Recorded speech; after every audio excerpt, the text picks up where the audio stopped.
JJ Meets World is brought to you by Weedman Design. Adam Weedman founded Weedman Design Company in 2016 on the belief that one-on-one relationships are more important than being a one-stop shop. Adam works with you to get your message across and make you look good to your clients. And let's face it, folks, in this day and age where it's easier than ever to be visible, if you don't look good, you probably look bad. Adam designed our logo for JJ Meets World. It's top-notch work. When he asked us what we wanted, we told him, listen, we want to look good, and guess what? That's what we ended up getting.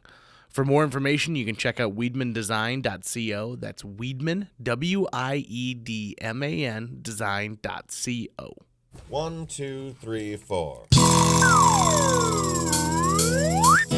J.J. Gordon, sort of like that Indiana Jones, in that he's always sniffing out his next adventure. Yes, he is. He's always interviewing guests so he can have them on his show and they can talk about pop culture, arts, and leisure. J.J. has his flag unfurled and he likes his french fries curled, and he's fun and then he twirled as he goes to meet the world. He will march into the rain even if his ankle sprained. Take a peek inside his brain. This podcast is called J.J. Meets World. Everyone has a different definition for bravery. Brave might be something that you're afraid of, that you say, gosh, no, I'm going to finally get rid of the spider that's in my room, and I'm even going to touch it with my hands to get rid of it. Or brave is something like saying, I'm going to propose, even though I don't know if the answer is going to be yes. When I think about aspects of bravery, one of the bravest things I've ever done is publicly admit that I love the Dave Matthews Band. It doesn't seem like a cool thing, although I will tell you this, that Dave, as we like to call him if you're a true fan, has a lot of other fans out there, and I've never been to one of his concerts that isn't absolutely completely packed, but there are people out there who think it's not cool to like the Dave Matthews Band, and that you should really be listening to Steely Dan. And I'm telling you this right here, right now, it is brave if you like something and can fully own it and you don't give into that peer pressure. That's such a middle school thing for people to do, to give into, this other person might not respect my opinion as much anymore if I tell them something I like that they don't. I know people out there who talk about restaurants and the real push is to say, oh, you like these trendy, locally, farm organic restaurants. But sometimes they go like, no, I like Denny's. And I think that every day people do little tiny brave things. And as a listener, if I can prompt you to do something, and I'll prompt you to do more things as we get to know each other better, and they'll become bigger and bigger, and we'll end in JJ Meets World overthrowing the world. But this first thing is be brave and tell somebody something that you like that is not popular. For example, Tucker, tell me something you like that is not popular. Super Mario Brothers movie starring Bob Hoskins. What? You like that? Yeah. A lot? I mean, enough to consider it a guilty pleasure. I like the fact that your definition of bravery is admitting to having low taste. Mm-hmm. Mm-hmm. Well, because I don't do any other things that are brave. I'm not a fireman. I'm not a police officer. I've never, I'm not in the armed services. I'm not somebody who on a daily basis makes the world a better place to be. I'm not doing what you would consider traditionally brave things are. So I take every little bit of bravery I can find. Because really what you're doing is, by announcing to the world that you love the movie Captain Ron, you're going to reach someone else out there who is also rightly ridiculed for liking Captain Ron. But now you two can have a connection there. Like, they don't feel as alone in the world. I agree with everything you said except for the word rightly. Rightly ridiculed. Let me think of something that I like that is not a popular thing to say. Here's a good one. I cannot stand, and when I mean I can't stand, I mean I do everything I can to avoid buying a certain organization's popcorn every year that people say is the best popcorn on the planet. Plus, you get to help these, young campers. And no, I don't. I don't like it. Stop coming to my house. Stop trying to push your popcorn. I don't like it. I don't care for it. I like my Orville Redenbacher. Yeah. Let's talk about the Boy Scouts. Okay. I realized that I do have something too, and I guarantee you don't like this. I like a bar to smell like you can smoke cigarettes in it. Gah. Yep. And I know, and I'm not a cigarette smoker. I'm not. And I'm also not someone who goes out to the bars regularly. I'm not a bar person. I actually can't remember the last time I went to a bar for what you use a bar for, which is just to drink and escape. So what were you using a bar for? I can't remember. Like a bathroom? It's been so But there's something about, to me, there's something about coming home from the bar smelling like other people's cigarettes. And I'm like, yeah, I was at the bar. Yeah, I had a night out. Maybe it reminds me of the first few times I went to a bar when I turned 21. And you could still smoke in bars here in Fargo at that time. Think of so Tucker and I are of a generation who've never known smoking on airplanes. Yeah. But I know plenty of people who said, oh, the heyday of air travel was when you could smoke on a plane. Mm-hmm. I've also never known smoking in movie theaters. Nope. And apparently that was a big deal back in the day, too. I couldn't imagine going to a movie and having smoke in the movie theater. And I'm not saying that I like secondhand smoke or that I like smoking. I'm just saying that I have, it'll probably never happen again now, where I'm like going out to a bar for a wild night and come home and smell like the bar that I came from. One of your jobs entails you going to a lot of casinos. Yeah. Which traditionally have a lot of smoking in them. Yep. It's one of the last few havens for the smoker.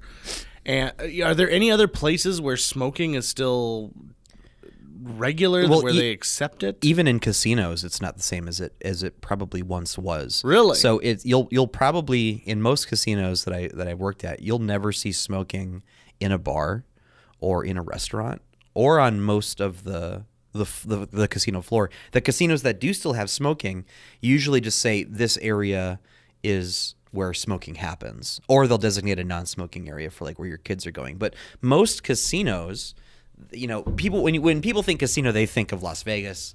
They think of what you're seeing on the Strip or on Fremont or something like that. But most casinos are actually not just a casino, they're also a hotel, and they're also a restaurant or a couple restaurants. They usually try to get you for an entire weekend, and if you're coming in to gamble, maybe you'll bring your significant other and your kids, and they'll enjoy the pool, and they'll go to the steakhouse, and they'll do other things like that. So casinos these days are really oriented towards getting the family there. So you're far less likely to see cigarette smoking allowed everywhere. It still happens, but not nearly as much. I've noticed a lot of casinos, even ones that needn't had bothered, are adding spa services. Yeah. And so spas are another big thing. Like you said, they're trying to get you for a whole weekend. A lot of them have movie theaters now. What? Yep. No. Yep. Really? A couple casinos that I go to have movie theaters in them that are like showing movies constantly. I was on a cruise once that claimed it had a movie theater on it, but all they were doing was showing DVDs of Finding like Nemo. And I remember thinking like, this isn't a movie theater. These aren't current releases. They had to do aquatic themed movies while you're on the cruise ship. Yeah. I think they tried to show every movie that glamorized the sea. Any movie where ships don't sink. Mm-hmm. Yeah, they would never show the perfect storm. There's no Jaws, no Titanic. Mm-mm. There's a certain amount of people out there who could handle seeing a disaster film about something that they're taking part in. Yeah. Because they're brave enough. But not me. If I'm on an airplane, the last movie I want to watch is Airport. Right? If I'm on a bus that's showing speed, get me the heck off of it right here, right now.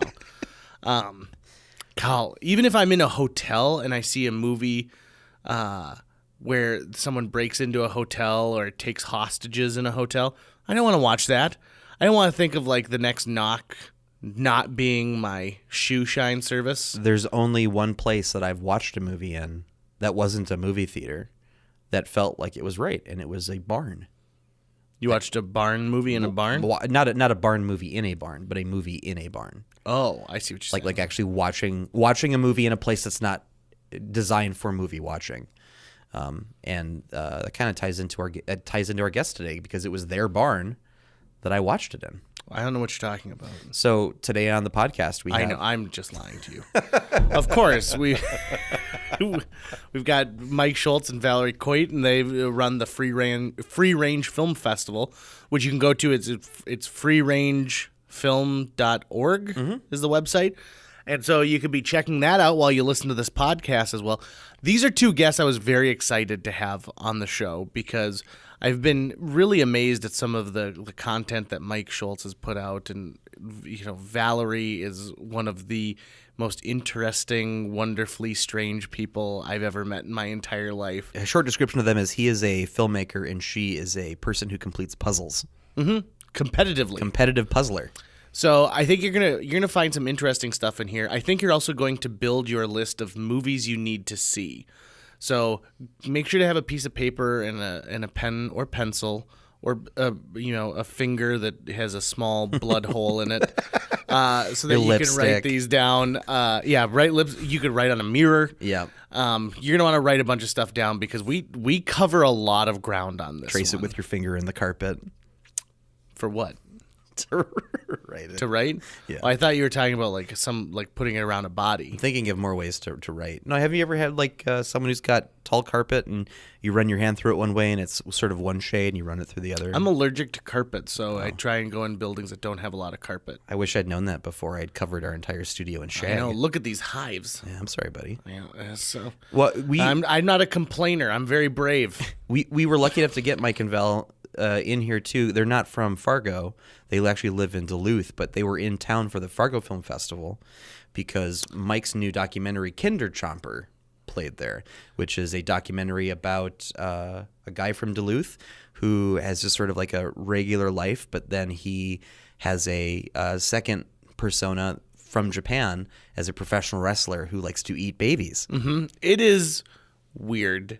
And that is one of the things that you're going to love the most about our conversation is this conversation gets weird fast.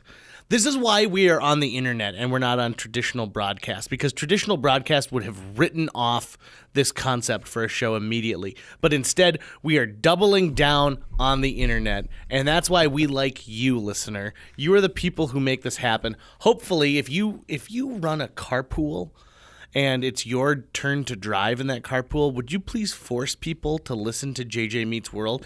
And if you could, snap a picture of you forcing everyone to listen to it and send it to us on one of our many social media campaigns. That's something we've been bad about asking you to reach out to us. We want subjects for shows, people who should be guests. Do you think you should be a guest on JJ Meets World? Reach out and let me know why. If you are part of a Captain Ron fan club, immediately I will bump you to the top of the list, and we can talk about Captain Ron. Oh, if you're Kurt Russell, oh man, or Martin Short, or Mary Kay Place, or any other star from the film, you are more than welcome anytime on JJ Meets World. Heck, I mean, if you just need like Aaron's run, I would do that happily just for a behind-the-scenes story. If you need an alibi. Yeah, I wouldn't be very good at that though. I've had to give testimony twice in court cases, and I'm just not good. I just don't seem believable. I get very nervous. I sweat a lot. And most of my suits are just slightly too small, so I don't look very professional. So if that's what you're banking on, Mary Kay Place, I'm sorry. You're going to have to ask Tucker on that one. Maybe he's a fan of one of your other many works. So without further ado, let's get on to the subject at hand. And Mike Scholtz and Valerie Coit are the guests today on JJ Meets World. JJ Meets World. Welcome to JJ Meets World to Val and Mike. Is it Val or Valerie? Do you prefer one or the other? Valerie, Val, either is okay. Okay. It's Mikery. That gal Val is how I'm always going to think of it. That's fine. The first episode of JJ Meets World to involve an animal guest as well. We've got Winston here. Mm-hmm. Winston, I'm not going to put you on the spot and ask anything political of you, buddy, because you're very sweet and you're very nice.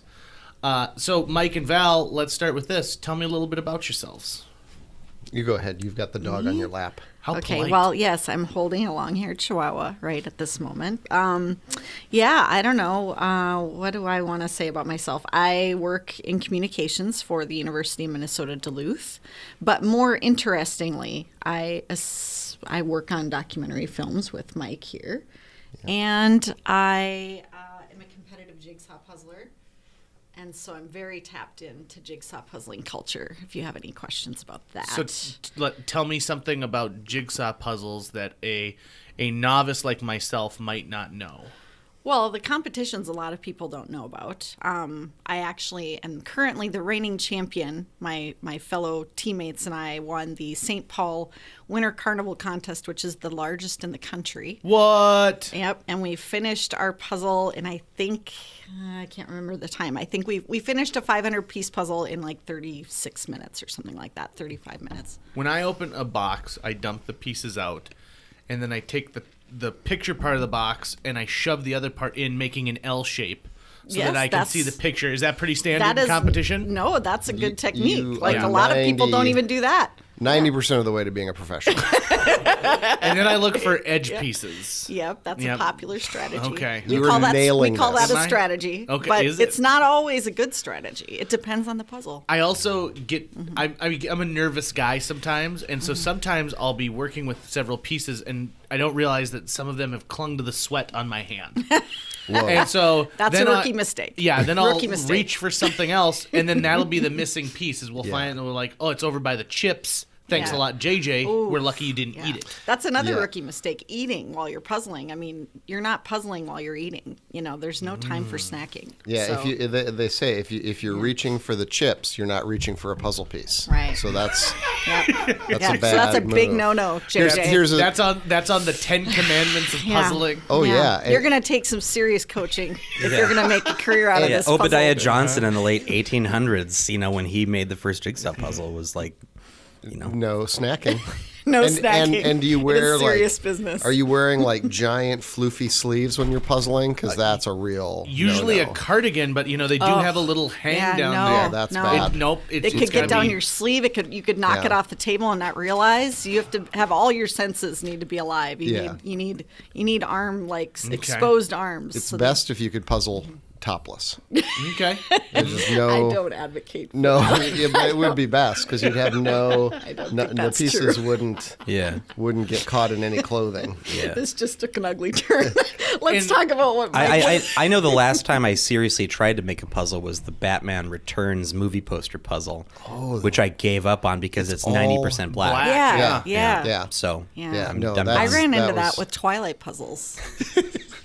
Every time I buy a Twilight puzzle, I'd be like, "Why did I do this? It's 90%." Just think to yourselves. She said every time I buy a Twilight puzzle. You know what it's like? It's a Saturday. You're out there. You're looking for a Twilight puzzle. I mean, There were Team 5 Jacob movies. all the way. Come on. I'm wondering how many puzzles for Twilight there are. Oh, a lot. Oh yeah. Yeah. There's probably A lot. Yeah, Team Jacob, Team Edward. I got a Team black Bella. and white one, and it was like black and white puzzles are that's an exercise in self torture. Like, why do that to Yeah, yourself? the But Venn diagram of I did people who it. make puzzles and shut-ins is pretty close to a complete circle. Yeah. Pretty yeah, close. Yeah. But that's not Twilight fans. That's not you gotta, Val. You gotta put those in Val's there, on the too. outside of that Venn diagram. Not so noticed- much. With photo puzzles, Yes. commonly what they'll do is they'll take a picture of a lot of stuff that fits a theme. So if the theme is childhood games, it'll be a ton of jacks and marbles on the for I the have puzzle that image. puzzle. I know exactly what So you're you know what I'm talking about. talking about. Twister, they're all over it. Yeah. Why are we not just going into hoarders' homes, taking a picture, and you could release a whole series of hoarders puzzles? I love this idea. I can't look at hoarder stuff without getting really sick to my stomach. It's But see, when difficult you for wouldn't me. get sick right away, you would gradually get sicker as the image comes to fruition. Yeah. No, I suppose. It's not a scratch and sniff puzzle. I mean, either. everybody's got their thing, you know. Me, it's more unicorns and wizards, but sure, hoarders. I'm sure there's a market out there for that. Let's talk about buying used puzzles, and then we'll get to Mike Okay, eventually. okay, I don't- This is I really don't- interesting. to me. It's fascinating. Do you ever gamble and pick up a used puzzle like garage almost, sales, stuff like that? Almost exclusively. Oh, really? Because, I mean, not to sound braggy, but I can do one of these things in like a little over an hour. So if I spent, every time I was buying a new puzzle, I would be broke because they're like $20 for a decent quality one. So yeah, I just went to Savers yesterday and bought like three used puzzles. I just roll the dice there and take my chances. And how often, percentage-wise, do you get puzzles that are incomplete? It's surprising. I feel like if you buy good quality ones, like you get the Springboks and the Masterpieces and the Suns Out and those, they're going to be ones that somebody purchased that cares about puzzling, and it's going to be less likely to have pieces missing. So you don't think it's that our grandmother died and this did not... No one wanted to take this, so we just gave it to She wanted to be buried with her favorite piece, and we didn't know what to do with the rest of the puzzle. I just think, like, if you buy the ones that are made for kids, there are going to be pieces missing. You just got to know what you're looking for. The Milton Bradley are so bad. Yeah, don't buy Milton Bradleys. They're always going to have pieces It's missing. too bad that there isn't like a, maybe like a documentary film out there that someone could watch. That's a it's great so interesting you mentioned that. Why? That's a perfect segue to Mike. That is what you were saying is falsity, because there is a documentary. What are you even talking about? I made a documentary about competitive jigsaw puzzling. You and only you. Well, no. I mean, I needed the help of my co-filmmaker, Amy Elliott. I hope she doesn't listen to this podcast. And well, technically, no one has yet. Yeah. As of the time of this recording. I knew Val because I live with her, and I knew she had this weird hobby, competitive jigsaw puzzling. So I realized as a documentary filmmaker that might be something that I could make a film about. Mm-hmm. But it really took the coaxing of Amy to like really make it happen, because Val doesn't seem that interesting to me on a day-to-day basis. No, I was a terrible documentary subject. I was just, yeah. I don't know that I was that excited to be in the film, because it was sort of like, oh boy. What's the title of the documentary if people want to seek it out? Oh, had I not it's said out that? there. No. Yeah, it's out there. Oh, let's just not say. No. I mean, we've People got Google. the fact that we've gone this far. True lies, too. It's called Wicker Kittens. Mm-hmm. Okay. And the going theory was that 98% of all puzzles feature kittens in wicker baskets. It's not a true fact, but it feels true when you are looking for used puzzles it does at feel the true. at the thrift store. Well, and I like kittens in wicker baskets. I mean, you'd have to be a monster to not like kittens in a wicker basket. it's on a The other lot. title that somebody recommended when we explained that was Tub Puppies. And so I'm sort of full of regret now that we didn't go with Tub yeah. Puppies. Yeah. Because there's always like the steel tub Yep. with the little puppies like pouring out And of they it. got two little paws over the yes, side. yes, that's Yep. exactly right. Bubbles. Yeah. Yeah. So, But I think That I would have have been a that. good alternative I think I've title. got that puzzle. yeah. It's Everyone usually does. Dalmatians or golden retrievers or something that are in the tub, it seems like. Yeah. Certain dogs are more popular than others. So, Mike, that's the only thing you've ever done then, huh? no, That's your one claim to fame? Well, kind of. Yeah. I mean, that movie, like, you can actually find that movie out there. It's on like iTunes and Amazon and stuff, and you can watch it. But It's on the Sports Illustrated channel right now. If Yeah. you get the Really? Sports Illustrated channel, and it's free, you don't have to pay. If you get Sports Illustrated channel, it is on there. It's free. You Like don't have to pay? it's a subscriber type service. I think it's on Amazon. potentially. I think it's through Amazon Prime. Yeah, or I think something. it is. Yeah. But yeah, Anyway. they actually consider that a sports movie. Of course Because it is. it's competitive. It's competitive, yeah. Yeah, because you guys were just featured too, like in an article, like 10 sports docs you should see that you haven't heard of. Yeah, Mm-hmm. Sports Illustrated did an article. Yeah, exactly. That, and then I think if you have eagle eyes, you'll notice that all 10 of those films are currently streaming on Sports Illustrated's own network. That is smart. Synergy. So Synergy. it's synergy, or it's just the complete breakdown of journalistic ethics. Please I don't click know. our affiliate link in the summary for Sports Illustrated.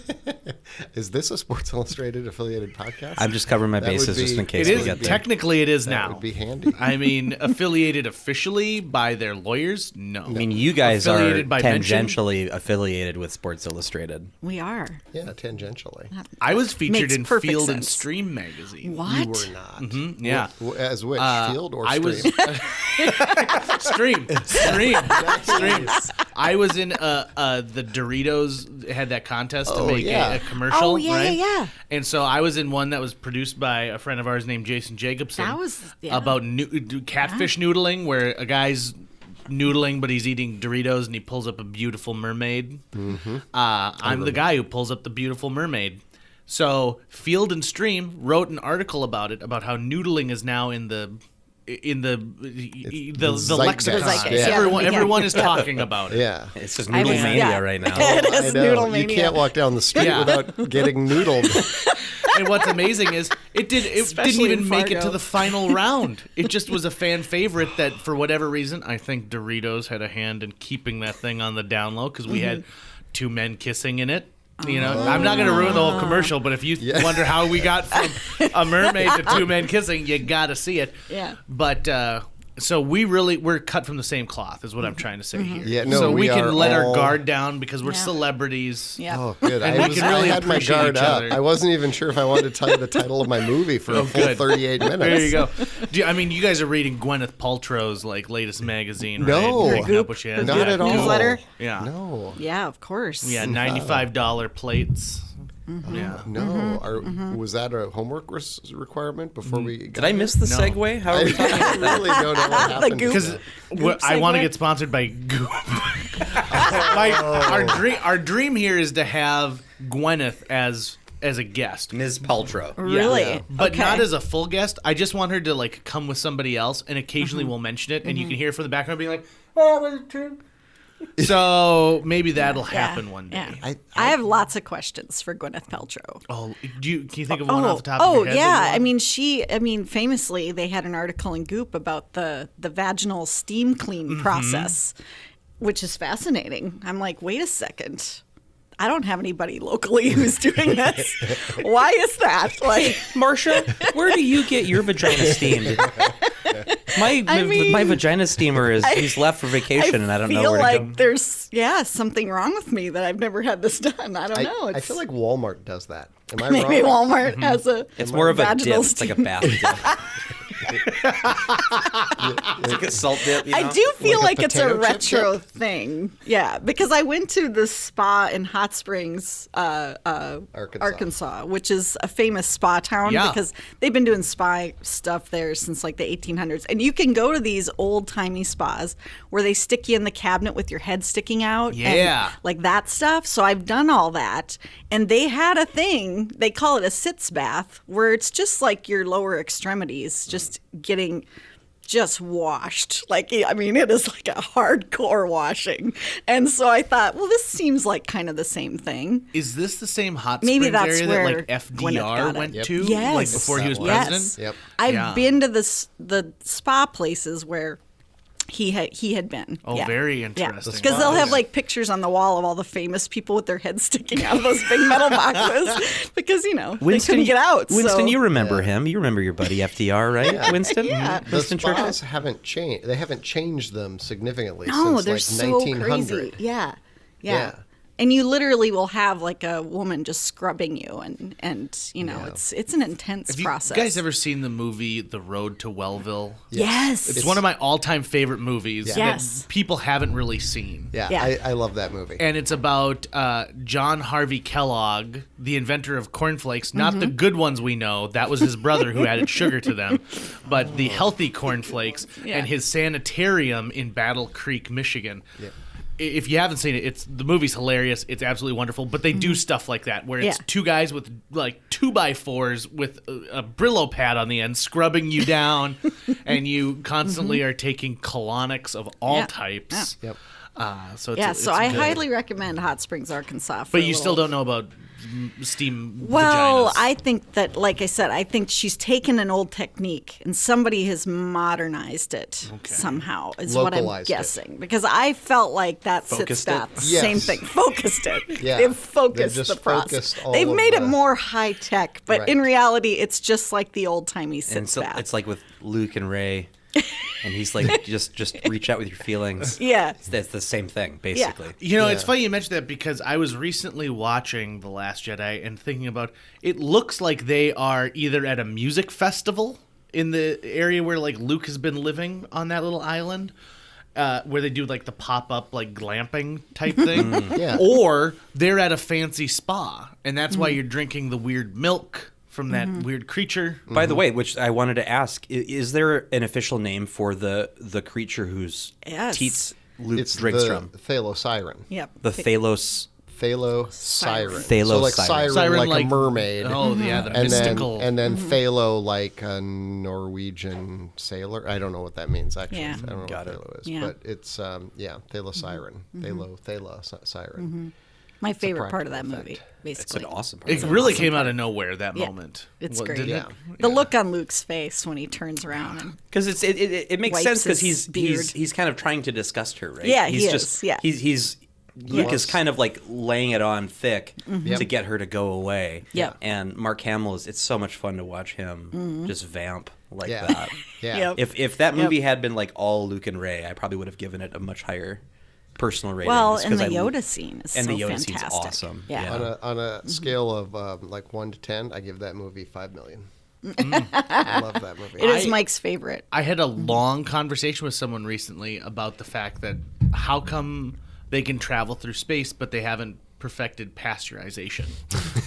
Because milk comes in several Star Wars films. Yeah. Yeah. And Yeah. we can tell that they're not taking the time to clean up this blue milk or to clean up the salothyrin. Thalo-siren. What? Thalo-siren. It's green milk in Last Jedi, right? It's blue. Oh, it is blue, again. Yeah, it's blue. Yeah, I but thought why, it was green that time. Are you sponsored by pasteurization? Why are you a big pasteurization Well, the advocate? grandchildren of Louis Pasteur are big listeners. There's a whole. Who do you think I had this conversation with? There's a whole subset of people who think pasteurization is like it's the devil. Yeah. It's Oh, yeah. the evil And government so, plan to manipulate us somehow. And- Right. yeah. It's like fluoridization or something Or like chemtrails. that. Replacing our bodily fluids. like- Right. Yeah, exactly. Precious bodily fluids. So Yeah. I don't know why you're trying to put our morals on this galaxy far, far away. They don't need our pasteurization. They don't need any of that. Might I be this bold? Do you think that the Empire was pasteurizing milk? I and that the absolutely- rebels For sure. are. I For 100% do Yeah. believe that. Okay, yeah. so if you Yeah. had The rebels are all Cheerios- organic. Yep. They're Yep. very they're probably vegan. A lot of them, I would guess. Yeah. Yeah. I'm more Seems like interested it. in how the milk tastes on the Enterprise.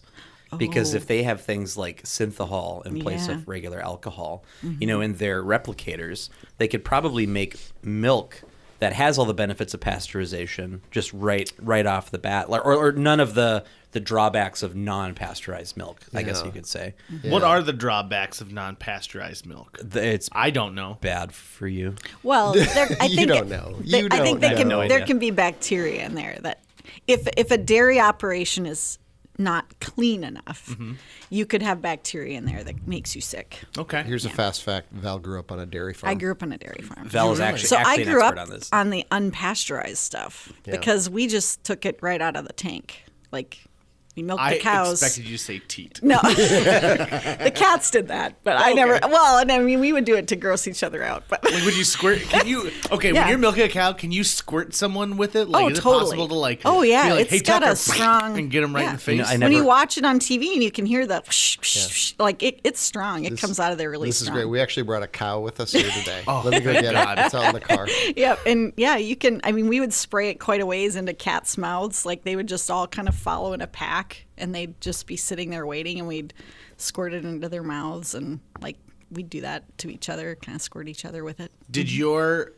dairy operation ever go into the mechanical age of like mechanical milkers, or was everything done by hand? Well, we had mechanical milkers that we had to put on by hand. It wasn't like all automated, and we didn't have one of these milk parlors with like the cows on a rotating platform or anything that fancy. But you'd have to, when you start milking a cow, you have to clean it off, and that's part of the cleanliness thing and getting rid of the bacteria. You clean the teat off, and then you squirt it a couple times to get any stuff that might be slightly sure. up in there. I do that with my Keurig machine. Yeah. If I'm switching from like dark roast to light, I'll usually run something through there real exactly quick. the same as You're your a coffee Keurig. farmer. Exactly. It's exactly the same. So and then you put the milker thing on. So That's you had to interesting. squeeze each one like a couple times before you put the milk machine on.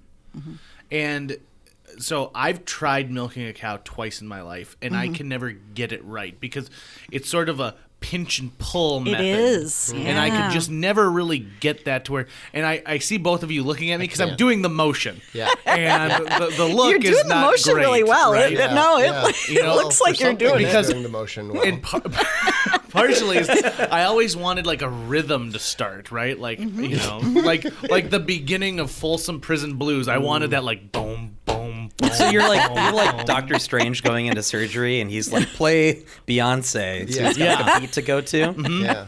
Yeah. We used to play music in the barn. And so sure. you milk to the beat.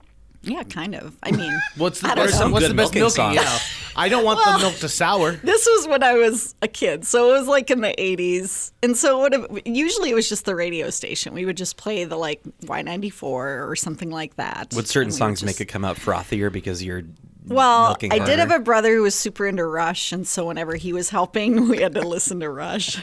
Which What happens- I don't know that milking goes well with Rush. I don't know that anything goes well with Rush, really, but I mean, Trying to milk to Tom Sawyer must be yeah, impossible. it is about impossible. Yeah. I feel like Eddie Grant Electric Avenue would be. I feel like there was a lot of good Fleetwood milking Mac. song. I think we had a lot of Fleetwood Mac happening out there when we At were least the chain milking. would be a good milking song. Yeah. What happens when it's almost done? I mean, like, do you milk it until like there's puffs of air coming out? Like, well, how do you know like it's time to move on well, to the next the tubes beauty? are clear, so you can see the milk as it's coming out, Okay. and you'll see it start to not be coming out very much, and then you just remove it, and put it on the next one, and so it's this intricate system of tubes, and everything. Yeah, and the tubes get cleaned like a couple times a day, and then the tubes transport the milk all the way to this just large refrigerated tank.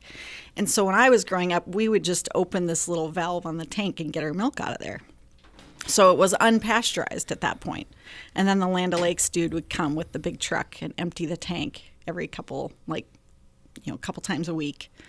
And then they take it somewhere and they pasteurize it for everybody else to drink. And make it poison.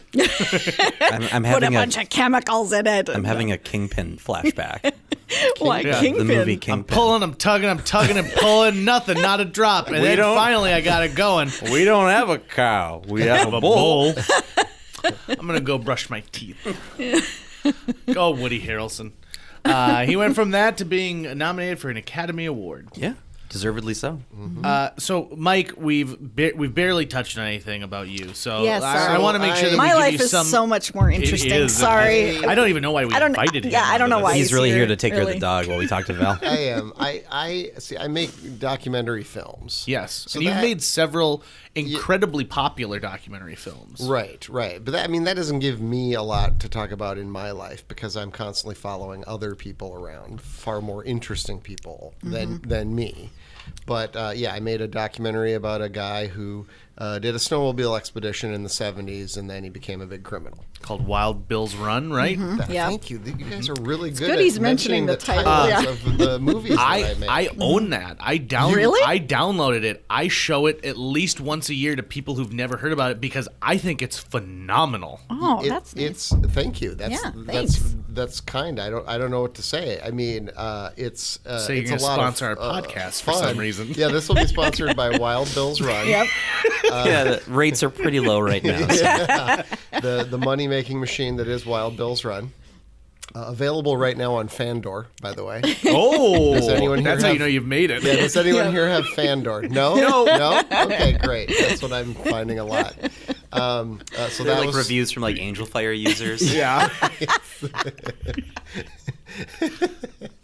What were some of those? That's other- actually a reference to a movie that came to the yeah. Fargo Theater when Jage and I were working at the Fargo Theater years ago, and it was something that It was a dolphin story, not a dolphin's tale, which was super popular at the time. This was an off-brand dolphin story. Yep. And the poster was just a picture of a dolphin, and it said, "This movie is great," in quotes. And then it was user www.angelfire.com, and it was the full address. So it was like 600 characters. like /BC2 /movie review / and we looked at it and we're like, this place is going to fold if we're getting movies that are being reviewed by people who still use their Angel Fire website. That was the same year that the movie by Outcast came out. Idlewild, was that it? Mm-hmm. It was the same time, and we passed on Idlewild to get the Dolphin movie. On Angel Fire. And we pushed hard for pushed hard. Idlewild. Yeah. There's another short documentary that's called like a dolphin story. It's something like that. Yeah, you've seen it, right? Yeah, it's about a guy who falls in love and has sex with a dolphin at a marine land park down in Florida. And he thinks this is totally normal, and of course most other people think this is, a crime. Not normal.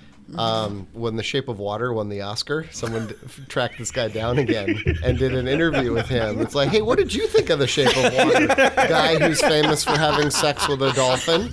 And he was like, a little fakey, I thought.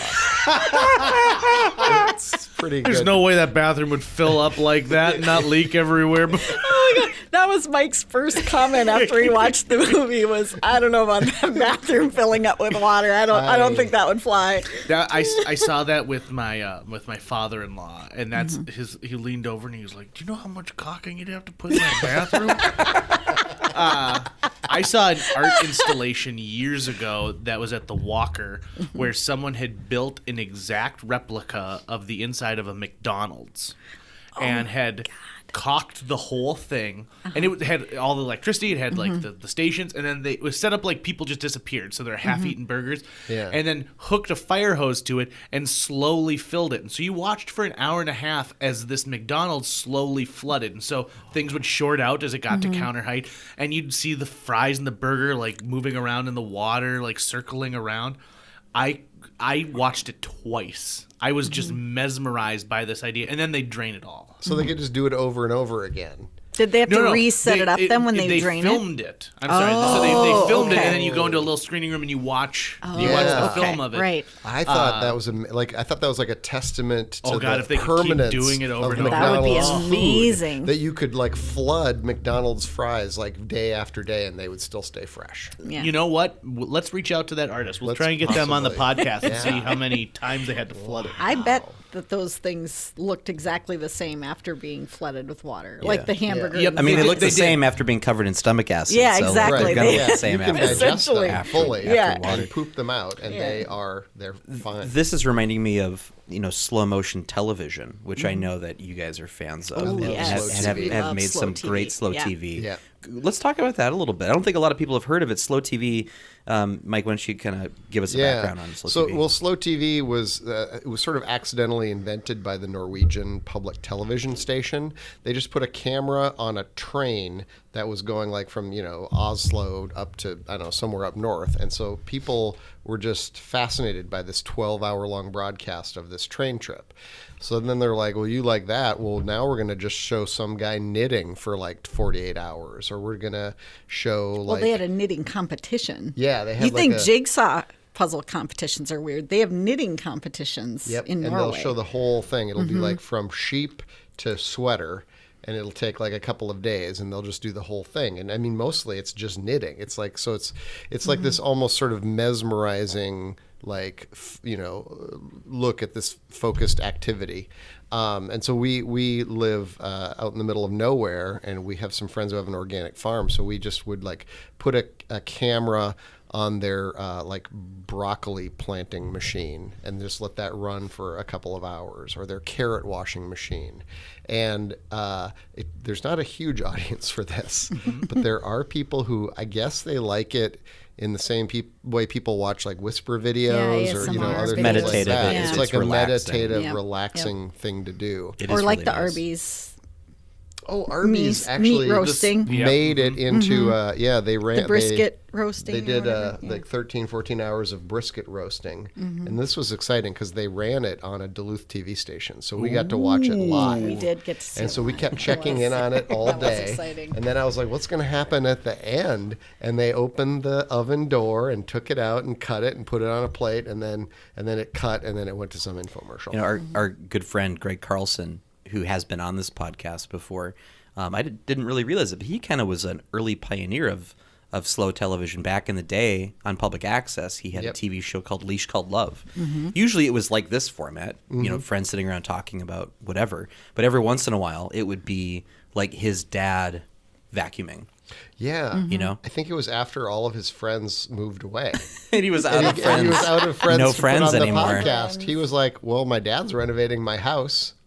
Let's just make that an episode. Yeah. Whatever he's doing today. I love it. I did think those were brilliant. I didn't watch a lot of those, but I loved the idea. So that's slow TV. There are things that disgust me that people will watch hours and hours of on YouTube, and I don't understand it. But then a lot of people don't understand me. Recently, I was talking to somebody who's obsessed with like the pimple popping. I was videos. just going to bring that can't up even. when Why you would when you you? said that. That was the first thing I thought of because I know that that's a thing right now, and I. In high school, used to be so grossed out. I don't know if anybody else has had this experience, but in high school in the spring, when it would get warm and we'd be able to have like gym outside, people would be like laying on the grass and popping pimples on each other's backs. Oh. And I just thought that was the most disgusting thing. And I would never touch anyone that did that. And I would be like, don't touch me. Like, that is so gross. But they used to do that. There And are people where now it's a thing on TV, and people watch it, and it's never just heard of so that action is so gross. satisfying to them. It's just Yeah. bizarre. It's weird stuff. Winston, He's just sore. Winston wants us That's to move okay. on because this is a disgusting thing to talk He about. literally just cried out. Yeah. So, A pimple on his back. all right. So we've covered. Oh Yeah. yeah, I'm Two- doing a two- really I'm two doing a of bad them. job. So then I Yeah. also made a movie about how Vikings supposedly conquered Minnesota 1,000 years ago, but they didn't. That's just a bunch of Malarkey. Yeah, malarkey. Thank you. That's But malarkey. maybe people JJ like, believes. Like the hoverboard from Back to the Future 2, people thought it was real. Exactly. People like genuinely thought that Vikings somehow sailed, to the ocean Through that some we channels have here and in Minnesota, in the Great Lakes. Yeah, exactly. Or like there was more water then, or Vikings were more This was a big prone lake, to Mike. take 300-mile hikes from Lake Superior, and Mm-hmm. then they'd go and carve, a rune stone, like a marker saying, yeah, we were here, and then there were some, other. Like we were attacked by Indians, and then we left, and like people keep finding throughout the plains here, they keep finding what they say are Viking swords, but a lot of times they're like props from theater productions.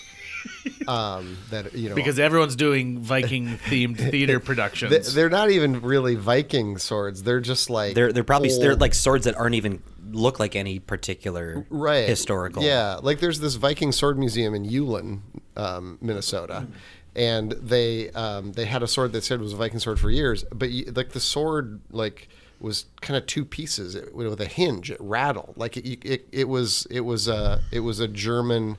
It was an old reproduction of a German sword for like theatrical productions and stuff, and like none of these are like viable weaponry. So yeah, there's all these instances of malarkey across Minnesota. And it's, Because outside of Brainerd, they've got the giant Viking statue, and it's sort of like, Yes. well, why? because Vikings were supposedly here. Like tons of, mostly the people who believe this are, they have Scandinavian Scandinavian, yeah. ancestors. So they want to believe that, it's not that my relatives couldn't cut it in New York City. Right. It's that we were bred here. Yeah. Like this is really our homeland. Like our ancestors came here 1,000 years ago, so we belong here. It's just this sort of deep psychological need, I think, that to say that you belong in a place, to have a home. So you mentioned earlier that you're not that interesting, but you follow interesting things. I try. I dumbed it down a little bit for you. No, just that's to- yeah. totally.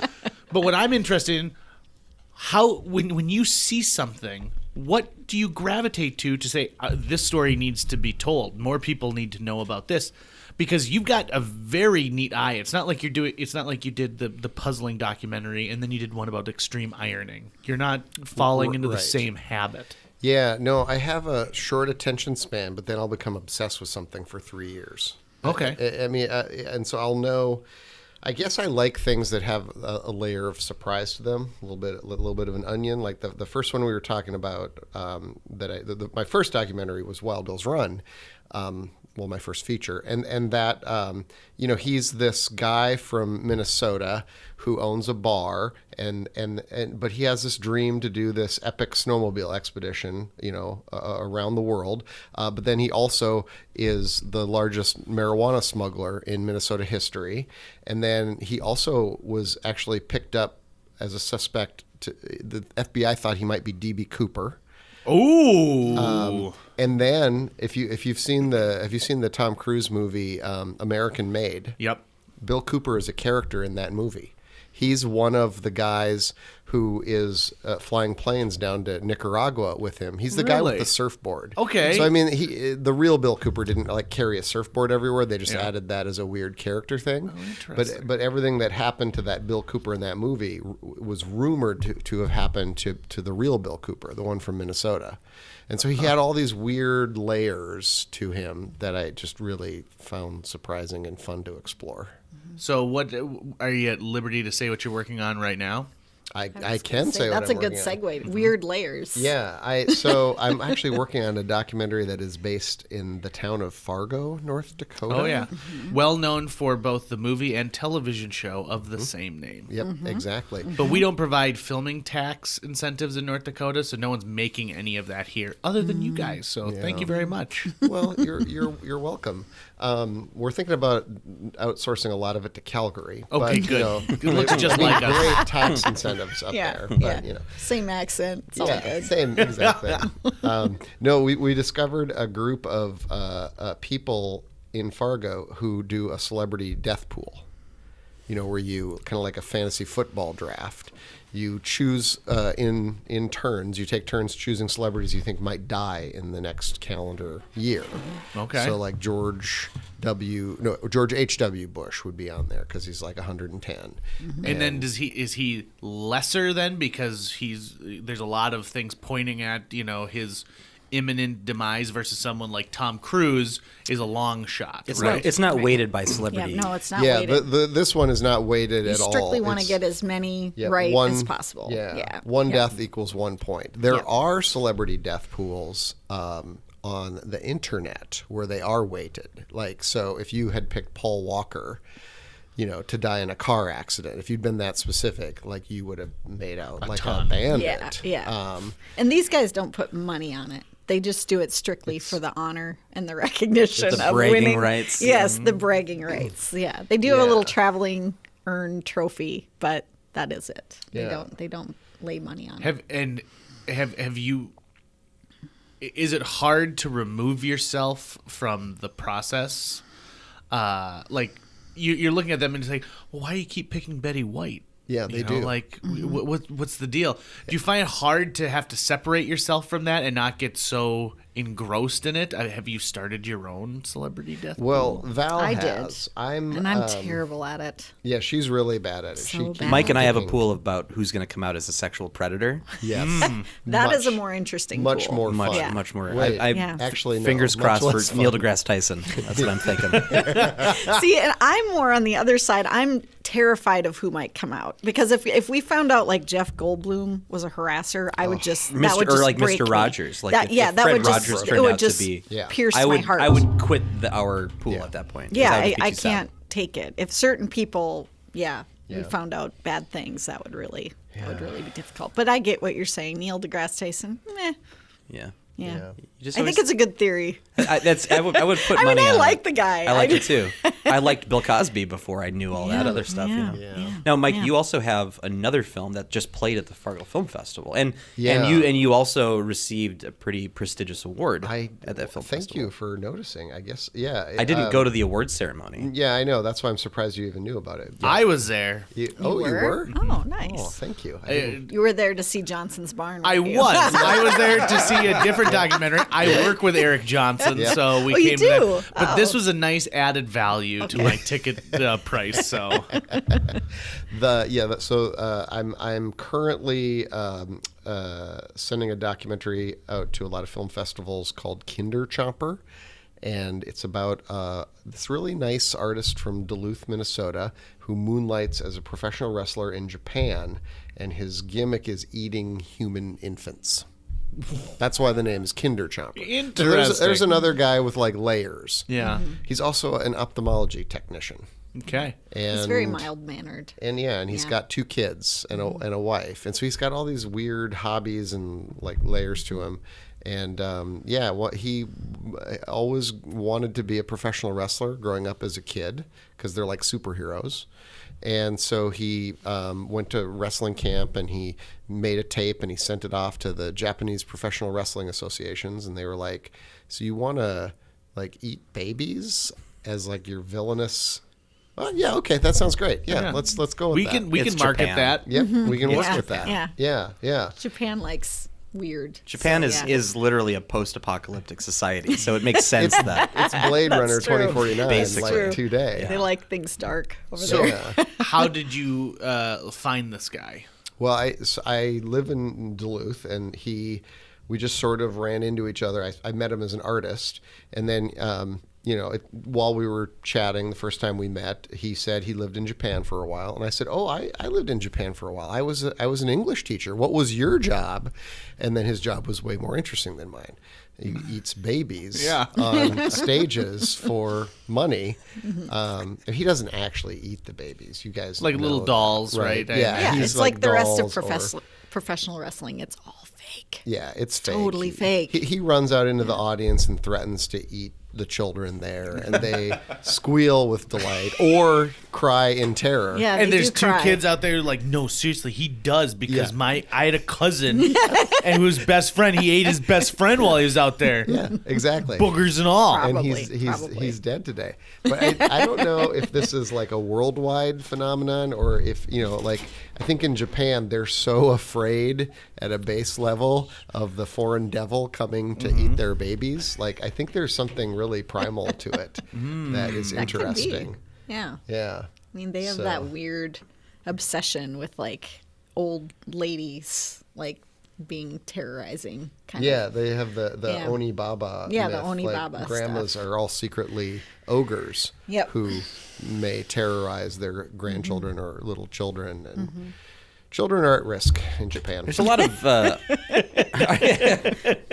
of I think a lot of myths and legends in Japan that surround like raccoons and Yeah. bunnies. Yeah. Right? Like Yeah. those are Yeah. trying to remember the word for raccoon. Oh, I And, can't remember but either. like a lot like they beat of on their bellies and bars- stuff, and they do all Yeah, sorts of they things have like a that. kind of a raccoon in Japan that has enormous testicles. And if you go to any like izakaya, any bar in Japan, it'll have a statue of one of these raccoons in front of it. It's like really, they're everywhere. Yeah. I don't know- Rocket raccoon is huge in Japan. Huge. He is. Yeah. I bet he is Huge. actually. Probably Huge. is. Yeah. Yeah. Yeah. I just saw an ad for a Marvel Superheroes Live stage show. What? And I'm so glad that the stage show is making a comeback in the late 20-teens. Because when I was a kid, there was a stage show for everything. You could see the Teenage Mutant Ninja Turtles live. There was a Mortal Kombat one. Anything that they could do that involved fighting and people in costumes with overdubbed dialogue was perfect. Yeah, I've And been- so this Marvel one, there's a guy who plays Groot is on stilts. And then there's a Rocket Raccoon that's like bigger than you remember him from the movies because it has to be a suit on Yeah. a man. Yeah. He's gotten That fat. sounds amazing. Yeah. I want to go to that. And then when they I noticed in this I want to go commercial to there. that when the Hulk comes out, the only time the Hulk comes out is they have the much smaller cast members as the regular people, and then the Hulk is like a guy who's 6'5". Yeah. Yeah. And so it looks like he's enormous. Yeah. I thought it was maybe going to be like one of those T-Rex costumes where it's like inflated.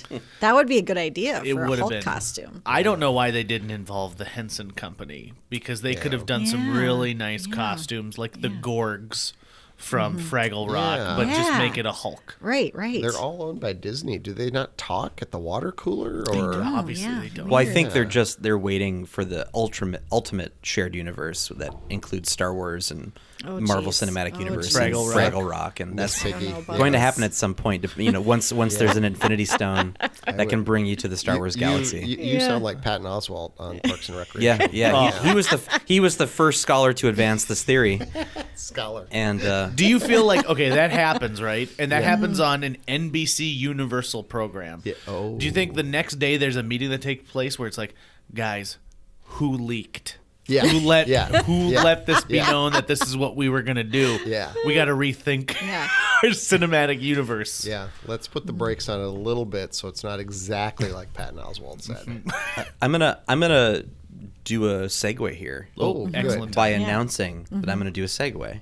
Oh, Mike and Val are part of a team that run an annual film festival every summer out of a barn that's true. called Tucker's very familiar with this. called yeah. the Free Range Film Festival. I was about to do the same segue just so I get credit for also thinking it would be an appropriate time to change. Well, JJ, Yeah. as your producer, I get kind of sick of the tangents you go Yeah. on. So Yeah. Well, listen, Thought I'd rein you milk in a is an little bit. important thing, and people need to know more about the milk that they have. Is Yeah. milk involved in the Free Range Film Festival? I just want to tell you guys, I'm lactose intolerant for real, and I cannot believe how much we're talking about milk. Yeah.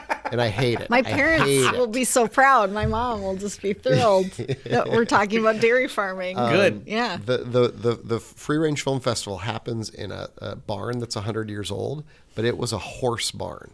It was never a dirty cow barn. It was a dairy barn at one point. It was? You're lying. Yeah, because built when we it to be a horse barn. Well, no, but it had been at one point a dairy barn because they had the stanchions and the gutters. Make and sure you're up to the everything just microphone. like a dairy. Oh, sorry. Did they retrofit it to be a cow barn? You And can I read. don't Yes. Looks like know. it's maybe. I know. like, I you can think go it's ahead and reposition falling. it too. Okay.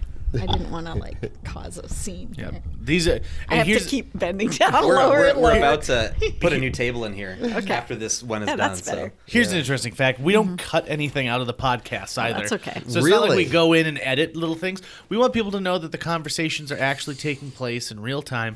So now they know that we had some technical difficulties, Yeah, we had which is fun. technical Just But like how there were we're- technical difficulties with the story of the barn. We're 50 minutes in though, Yes, so sorry. anyone okay. who's still listening, Yeah, so free range. Ouch. Yeah, it's so just we do a film festival. yeah. I don't actually apparently know anything about it or the history of Sorry. it. didn't mean to contradict the you. director of the I festival. like how you were like, "You're lying." yeah. Why are you trying to deceive It's them? just I know at one point I think briefly it was a dairy, but anyway, I don't know, whatever. 'cause It doesn't really matter. A couple of years ago, Annie Nobody Dugan, cares. who's the festival director, couldn't go on TV to talk about it, like our local morning show in Duluth. So she was like, "Oh, Mike, you just go on and talk about it." And it was the 14th year of the festival, and I went on there, and the host said, "So I understand you've been doing this for 14 years. That's a long time." And I said, "No, it's only been 12 years. Get your facts right." Or, yeah, I'm paraphrasing. And then I think I argued about it, like whether it was a dairy barn, and so I don't get to Mike. go on TV anymore or podcasts. Yeah. Well, let's focus. Let's focus Yes. on the things we do know for Right. fact about Okay, this thing. all right, So all right. it's not like any other film festival I've ever heard of, which makes it interesting, unique, and fun. Yeah, it definitely happens in a barn. Okay, we've established a barn is Yeah, involved. there is a barn. It's only 2 days. I don't know if that makes it unique, but I mean we just can't program it longer than that. We're lazy, so I guess that makes it unique. It's out in the middle of nowhere. I mean it's in a barn, which those tend to be Surrounded in the by a country. giant field. Yeah. there's like Yeah. hay fields around it. We tend to have like some like a donut wagon come out there. Like it has a little bit of a county fair feeling. Fun. Organic popcorn. Yep. What? Yeah. Yep, There's organic usually popcorn. music. Yep. A band called Dance Attic comes out and plays some music. It's usually folksy. There might be a little clogging involved. Yeah, there's Sometimes been clogging. Clogging. Yep. There's also been postmodern rock though. Theory of a Yeah. Drowned Man. Yeah. Yeah, Portrait of a Drowned Portrait of a Man Drowned Man. is a- Theory of the Drowned Man is my Portrait of a Drowned Man cover band. I think that's a Game of Thrones reference to the Greyjoy household. Portrait of a Drowned Man is a band that did the What is Dead soundtrack May for Never Die. Wicker Kittens. Oh, okay. And so we just every year since Wicker Kittens premiere, we invite them to come out and sort of blow the roof off the barn with some of their just wacky postmodern rock hijinks. They're an amazing Duluth-based band. It's I would call it a very casual festival. We're What do you- very, Yeah. we're Super very. cash. It's just laid back fun. What do you show? It's a little heavy on documentary and animation, only 'cause that's what we because like. I'm obsessed with documentaries, and Annie, who's the director, Annie Dugan, is really into animation. But we do try to do a little, a little variety. We usually run, a few features, a bunch of shorts, try and get a little bit of narrative stuff in there. We try to run local if we have Yeah, a people little bit of locally local. making films. We try to really help them out, promote them. Yep. And it feels a little less formal than other things, right? And that's kind of the fun of it. we don't Yep. we don't we invite filmmakers to come, but we don't have like a ton of sponsors and a big budget or anything. So usually if they're coming, it's because they want to see their film in a barn. We do give them really nice swag bags with organic vegetables included. Nice. But it's a pretty laid back thing. I mean, a lot of people tailgate. We have a guy who sets up a little like tent and then has wine and cheese in it all weekend. And it's fun. Yeah, the filmmakers who do come really love it because it is more casual. And We have a potluck going in a nearby house where all the filmmakers and volunteers and everybody just can kind of go in all day and eat off and on. And get yeah. broccoli salad. Oftentimes too, you guys Brats. will have some kind of, I don't know if you call it art installation or something, but like there was the year you had a camera obscura built into the barn that was really Yep. really awesome. Yep. Things like that. We had the TARDIS there, I think, last year. Yeah, we had a TARDIS, like a full scale You TARDIS. could get in and time travel. Sweet. Yeah. And so when do you guys hold the free range? We just moved it. Oh, okay. I mean, it's still in the barn. I mean, we moved the dates. So it used to always be, I don't even want to say Used when to it always used to be. be, I don't yeah, even want no. to say when it used to be. I don't want to confuse anybody. It is the last weekend in June now. Last full weekend. So it would be The if 29th Friday and and Saturday 30th have to this be year. both in June, and then that would be the weekend. I apologize for the crosstalk. No. But That's a perfect time this year. The 4th of July falls on a Wednesday, so everyone's like, "This is silly. Might as well trek out to the Free Range Film Festival and check that out." That is what we hope. What does it cost to attend the festival? Just give us whatever you want. There's Yeah. like a jug that says donations at the Is front. Amy sitting there being like, "It's $15.99, Mike. Yeah. We have an established okay. price." It is like $10. There's a we asked suggested for donation of $10. $10. Yeah. But But- like, I always like to encourage like the local high school students, in Renshaw, which is a little town nearby, to just come out, and they don't have any money. There's no jobs out there, so just come and check out some movies. No big deal. You don't have to pay. You can sneak in. That's awesome. Yeah. And it's a labor of love, I assume. It is. We have a small kind of group that does it, and a small group of volunteers, and yeah, it's been going for either 12 or 14 or 15 or 29 years. I don't know. And it's nicer, I think, than people think it's going to be. What? Well, in terms of the technology of it, like we do have a really nice projection system, and we have a really like a full size movie screen. I mean, I would say going to a movie in the barn is nicer than most theaters, and that most theaters nowadays are so small, like they're just a little shoebox kind of thing. And we have a balcony like area, like Yeah. up in What's, it's up in the it's a hayloft, so it's giant- this big, beautiful barn, just giant barn. What's So- our moth and bug situation out there? Has that ever caused The an bats, issue? Not that the bats bad. kind of take care Yeah. of it. Yeah, Yeah. we have you, bats. you do at night when you're watching a movie there. Sometimes you'll see a bat fly across the screen because they've got all these rafters to hang out in. Yeah. Okay. You have to remember that Duluth is the edge of the planet, and nothing lives there. No, I mean, there aren't that many there aren't as many mosquitoes there. It's not bad up in the loft of the barn. I mean, we have Yeah. different screens set up, so it's more handicap accessible. So we have like a screen downstairs as well, and it can get a little buggy sometimes down there, but in the loft, it's just fine. When you're in Duluth and you're asking yourself, well, am I going to go see the Glen Sheen Mansion or check out this film festival? It's a pretty easy choice. You're going to go to the Yes. Glen Sheen Mansion. But the film festival is open later.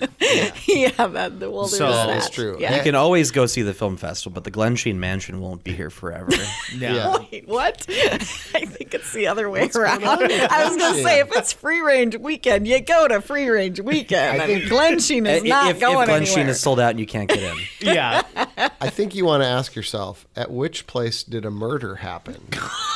And go to the other place. That's how I pick where I vacation. Right. Yeah. Where Is was for the murder murder? houses? Which has less murders? Yep, Which has a exactly. chance of I think Yeah. there's a being thing murdered? where you can actually seek out Airbnb type places that have been a Murdered. site of a murder. Yeah. I've got a friend who's working on a book right now where Mm-hmm. it's about him sleeping. You know that old like adage of like, you can inherit $1 million if you sleep in Oh, this, place. yes. So he's spent the last year traveling around to these famous sites of massacres and deaths and Mm-hmm. sleeping overnight and tracking his brain waves and stuff Mm-hmm. like that. And he journals about the stuff that he hears in the middle of the night. Mm-hmm. And so he hopes that that'll be a book that people will like to read. And I said, yeah, or it could, could be a B horror movie. Yeah. One or the other. Could be a podcast. Could be documentary. No. I didn't say you would make it. Oh, okay. Yeah, then yeah, definitely. Yeah. Could be. Sounds like sci-fi. If I they would need like a time movie in like that. between series would use this as like, what's Brett up to tonight? Sleeping in another haunted murder mansion? Yeah. Mike, has there ever been like a holy grail of documentary topic that you've always wanted to make one about, Oh. but say you don't have the resources for the particular one or the access? What would be your dream documentary to make? That is such a good question. Thank you. All I can think of are friends who are making documentaries or have told me about documentary ideas that I would then like to steal. That's fine. So which one would you steal? Well, a friend of mine met one of the scientists who worked on the golden record that went up with the Voyager Really? space probe. And he was like, yeah, I think I might try and do a documentary about them. And so I'm like, oh, you son of a bitch, that is such a cool idea. Like, that golden record is so neat. And he told me all the ways that he was thinking about shooting this. And now I'm just like, I want to do that so bad.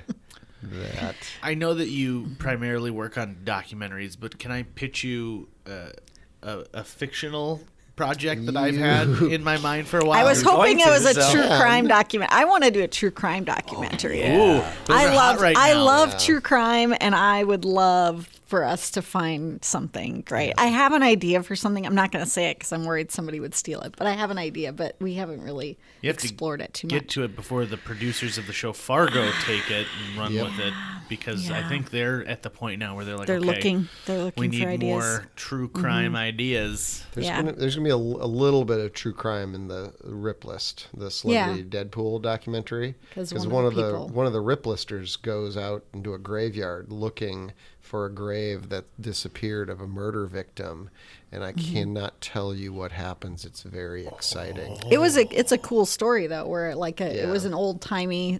It was like what Happened in the early 30s. 1900s, 1930s, where a husband just announced that his wife had moved to Europe. And the whole town was As you like, do. okay, Yeah. makes perfect sense. Yep. Of course, she would just leave without saying goodbye to her children or anybody and just never come back. And so apparently, he murdered her. She was And- buried under the chicken coop. yeah. And people just like didn't ask questions for a while. Her daughter, though, did. Yeah, her daughter was suspicious of her dad for years. She was suspicious for years, but yeah. This happened in Norman County, outside of Ada. Really? Yeah. It's a good story. The I'll Emma see. Raby story. It'll be like a little tangent in the Rip List. That's good. I like that. Yeah. Isn't one of the? I think don't you feature one of the bodyguards of JFK? Is that what he was? Oh, well, I don't know if we'll feature it, but we asked when we were out filming at Riverside Cemetery here in Fargo, we said, who's the most famous person buried in Riverside? And she said, well, I can't remember his name, but he had some connection to Concordia, and he was one of Lincoln's. That's They didn't have Secret Service agents then, but he The was Pinkerton like Agency, was he Oh, part of yeah. that? Or Ooh, might have been, Pinkertons. but he was some sort of that. security detail for Lincoln. I don't think Lincoln used the Pinkertons at that time. I think he had his own guys. I think they were like yeah. hired cops and stuff like that. I think so. And this guy was one of I think those. it was the Lincoln assassination Yeah. that sort of Started the the Pinkertons Secret to go Service, in that yeah. direction to become the Secret Service later on. I believe. Yeah. Oh, is the Pinkerton Agency still around? Oh, that's a good question. Oh, I don't. love to I know think more they've about become them other pink. things now. I don't. Yeah. I don't believe. I haven't done a Google search yet, so that could remedy this in this instant. See, you've but- just pitched a good documentary idea there. Something on the Pinkertons. Because Yeah. I first found out about them watching the show Deadwood. Yes. And how involved they were in Love Deadwood. that. And I thought, well, this sounds like a weird kooky, like it's a group of people who have unlimited power granted them by the government, but no oversight. Yeah. What? like So- the Yeah. people doing pasteurization. It's the same. Well, and I just realized I derailed your pitch. So you had a pitch about a well, yeah. fictional Trust me, film. I'm the host Okay, of the show. okay, I can sorry. get us back Okay, to that. But okay. And Mike got we're- very I feel bad. I excited. feel bad. Episode is You got- done. Mike, you look very excited for a second. You wanted to say something. I could tell. Oh, what was it? I don't know. You hate my true crime idea. It was probably that. Oh, I thought of the thing I want to do a documentary about. My favorite presidential assassination is James Garfield. Because do you know who assassinated him? This guy named Charles Guiteau, who was in a sex cult in upstate New York. And he followed Garfield around for weeks, like sat behind him in church, followed him to the train station, and every day had the gun with him and was like, should I shoot him today? Nah, I'll wait till tomorrow. It's the greatest assassination story. Oh, that is interesting. It would be a good movie or a documentary, I think. What was the one the Italian immigrant who made an assassin? I don't know if he was able to. But he had stomach pains, and he thought that if he assassinated, I can't remember which president it was, the stomach pains would go away. Seems reasonable. There were some presidents that got shot but didn't die. Right. Like Jackson. I believe this Yeah. is one of those. Jackson got shot, and then I think, as the legend goes, then beat his attacker with his cane. Oh, I think he know that fought one. through That's the great. shot. I know Teddy Roosevelt got shot. Yeah, Teddy Roosevelt got And shot. finished his And speech. finished his Yes. speech. Yeah. Reagan got shot. I can't remember who else, but yeah. Do you know the first thing Reagan told his wife after he got out of surgery? I should have ducked. Oh, that Are you? rascal. You're not talking about the guy who tried to assassinate Pope John Paul? Nope, are you? nope. It was definitely one of the reasons I know it was a president is featured in the musical Assassins. Okay. Was it there was a Polish immigrant who tried to assassinate who did assassinate McKinley? He's got a name I can't pronounce. I thought he Is was he the one with the Italian. stomach pain? I'm trying to think. I wonder if Charles Guiteau. No, I've is been Guiteau having an some Italian name? stomach pains. Maybe I need to assassinate someone It'd and be totally clear that cool right if up. you Yeah, assassinated you certain have to people. imagine those have got to be some intense stomach pains. If Yeah. you get to the point Right. of where you're like, well, I mean, I'm willing to try it, right? That's a real failure of medicine. I've got the right there. runs. I should set a building on fire. All right, now here's my pitch. I told you Okay. I'd get back I'm to it. ready. Okay, so first of all, Andy Garcia plays the Pope in this, okay? And he's a younger Pope. The than Young we're Pope, used to. Yeah. starring Jude Law. It's nope. Okay, no, Oh, you don't like that. I've even got a Don't title like for it. this thing. Okay, yep. So the movie starts and it's the middle of the night, and you only get the moonlight shining in through the windows of the Vatican, and there is a cardinal running down the hallway, and he finally gets to the door, knock, knock, knock, knock, knock, and he has to wake the Pope up, Andy Garcia, and he says, "You need to come right now. There's been a horrible accident," and so what you find out is Andy Garcia has a brother, because you never hear about the Pope's other family members. So he's got a brother who moved to the United States and married a woman, and they were killed in a horrible car accident. He's the only living relative for their 3 kids. What? And so the 3 kids are sent to live in the Vatican. Oh, And So he has it's- to raise them. And he's like, Pope I don't is know a nothing dad. about no diapers. I'm the No. Pope. And you ready for the title? I'm Yeah. ready. Our Father. Oh, there it is. Right? Teaching him to What? drive in the Pope Mobile. Yes. And he learns a little bit about himself. Yeah. And there's an evil cardinal, which I wish Tim Curry were still up and running, because Yeah. I think he did a great job in the Three Musketeers. But he wants to get this Pope recalled. Yeah. Because look at him, Can't he's be a got father. there's this Yeah. rap music playing now, and he's not paying attention to his popal duties. He makes a treaty with King Ralph. That would be amazing. And I'm sure John Goodman would gladly, but he doesn't be the king anymore. Just so you know, at the end of that movie, I don't know if you haven't watched it. I have seen it. They make him a duke. Yeah, this is embarrassing, Tucker. Yeah.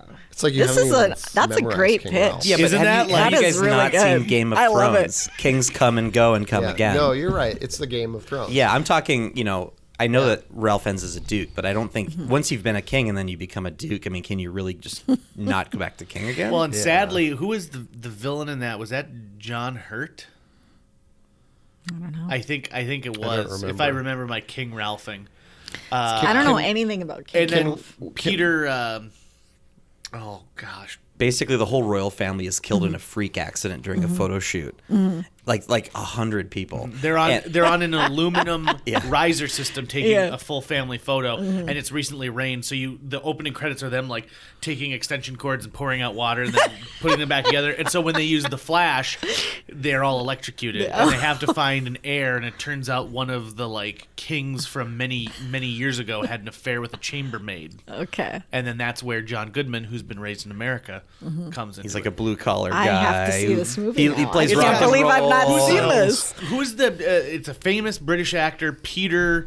He's well respected. Peter O'Toole? Peter O'Toole is in this movie, so that legitimizes it right off the bat. Because he's kind of like the consigliere version of whatever the crown would have. Yeah, I don't know what that would actually be called. King Ralph is hard to find because it's such a crappy movie. But it turns out that he actually is the rightful heir, but he turned it down because he was afraid of being the king and having that power. And so John Goodman gets pissed at him in it, and then he becomes the actual. That's how it happens. Peter O'Toole dies without having So this an would be heir, and then current suddenly day. God Like Goodman's Andy the guy. Garcia would be like, it would be Yeah, current, like it'd be right now. 2018. This is what happens. After I love See, it. Val I love keeps this coming idea. back to this idea. I do. and, like it's got legs, doesn't it? Well, Well- the only thing I know about the Pope is from watching like 2 episodes of the Borgias, and this sounds way better than the Borgias. I'm trying to understand why it's Andy Garcia and not Dwayne the Rock Johnson. Well, Right. ooh, Okay, now no, there you Here's the got thing. something. First of all, you need one of two things. Number one, you need the brother, and that could be Sure. Dwayne the Rock Johnson. Yeah. but you kill him off right at the beginning. No. You sure Or- it's not Patton like Oswald or Number two, they've got to have a buff like bodyguard. Yeah. And so that's a great spot. Could you imagine Dwayne the Rock Johnson trying to do a believable Italian accent in this? I think it would be great. Well, the Vatican guards are dressed really awesome too. Like the That's Vatican true. have the You can best have 'em, guards. yeah. They're the they Swiss do. guards. The Swiss Yeah. guards, I yeah. don't know. They got those crazy I think Emperor outfits. Snoke has the best guards. But so there's a close second. So Well, after- Andy Garcia is a better choice because he's kind of gruff. He's got a gruff Yeah. exterior. And that's the like thing. The Rock is so cuddly That's true. and likable. Like he's the Tooth Fairy. Like kids love can't that. go like the Hulk Hogan route. Yeah, you need it to be a guy that's a little scary. And I really want Yeah. him to channel his character from the movie. Oh God, it was just. Does he have? Does When he a play man different loves a characters woman? in movies? When a man Are they loves- really different characters in No. movies? in He's the the movie When a same. Man Loves a Woman, Yeah. where Meg Ryan is the alcoholic wife. Oh, you're talking And about Andy so- Garcia still. Andy I'm Garcia, talking about yeah. Dwayne the Rock Johnson. Oh, I Oh. don't I'm think talking Andy Garcia Andy. is that different from movie to movie either. I thought you were talking about him. have Right you now you got seen Andy Garcia Jumanji? crying. Brilliant. I enjoyed didn't- Jumanji too. I love- I didn't realize that Jumanji. it is literally the sequel to the Robin Williams one. Yeah. Yeah. I didn't realize that. And I haven't seen the movie, but I did see the scene where they find his name scratched into the wood and they realize it's his It's treehouse. such an amazing concept for the franchise because now every time they could have different players. So you have Jack Black and is it Karen Gillian? Yeah. And then plays Nebula. Dwayne, Dwayne the Rock Johnson, and you have them playing the same, different but they're version. a different version of themselves every time. It's brilliant. Yep, It's get so different teenagers smart. to inhabit Yeah. their bodies every time. Nick Jonas, like he's different every time. Maybe Yeah. the next Wouldn't one will you be on a do- mobile device. Wouldn't you do different celebrities every time? No, they're saying they want to keep the same celebrity cast. Yeah, you keep For 'cause upcoming they're films. the game characters. Yep, they're The the avatars. avatars. Yep. Nice. Nice. Yeah. Oh.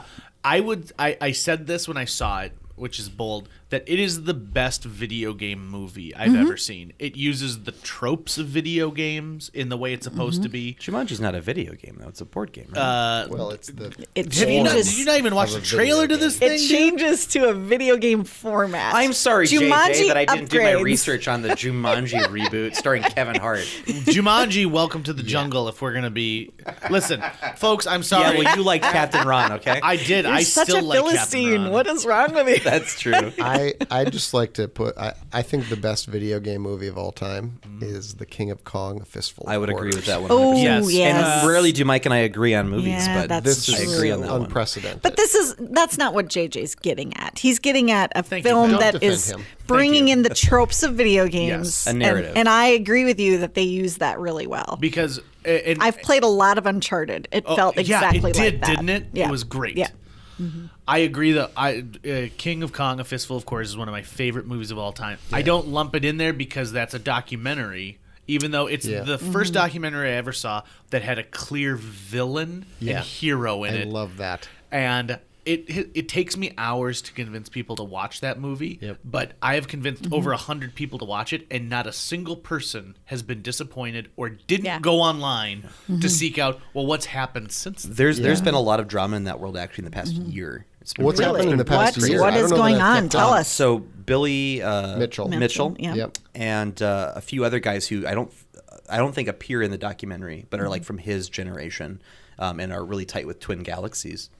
A lot of their top scores have now been proven to be falsified, including Billy Mitchell. I knew it. Because and basically what it came down to was Billy Mitchell, you see in King of Kong, keeps submitting tapes instead of doing it live in front of someone, right? And of course, the problem there being that's easy to edit, to change it to make it look There like are glitches. there are glitches. Well, someone was able to prove that he was not playing the game on the actual original if it was Console, like it like the was- board. He was using a MAME emulator on a computer, and they were able to prove it because the way the screen loads, it loads in a certain way on the actual motherboard versus in an emulator. And so they went into his tape and realized he was playing the emulator version of it, and that him and a few other guys who are of that generation. You go on Twin Galaxies, and it shows the game, the player, the score, Yep. and then who entered it into the database. Was it a referee at a certain thing? Was it a member of Twin Galaxies? And all of these high scores that they have were not entered in competition or something like that. Yep. It was just someone at Twin Galaxies put it in. And oftentimes the games and the scores that are for the games are impossible. Like it literally, you could not get those scores in certain games. So Billy Mitchell has fallen pretty hard just in that community in the Really? past year. Wow. And he's been doing interviews saying, no, it's not true. I don't cheat, blah, blah, blah, blah, blah. But then play it live, dude. then play it live. Right. Yeah. Yeah. That was even an Yeah. issue in King of Kong. It was. He never played live. Steve Wiebe was like, "Come here and play." Yeah. All Come there on. in the movie. Yeah. This is the best movie of all I time. want to say, what year did that movie come out? I want to say 2005. Okay. No, it was after that because I was working at the Fargo Theater. I want to say it was like 2008 because I Okay. begged Margie Bailey to bring it. Yeah. And I said, I found a group that would rent us a Donkey Kong machine, and I was like, we will make thousands of dollars off of this yeah. Donkey Kong machine Oh, in the yeah. lobby. Yeah. So- And we ended up getting Dolphin Story instead. So I want to say it must have been like 5 years after the movie came out, and the filmmakers wanted to do a little retrospective on it. And so they got all of the people in the documentary back together at like a convention because Billy Mitchell was about to reset the world record on something, and he did it Of course publicly. he was. This was yeah. a public he one. did. Okay.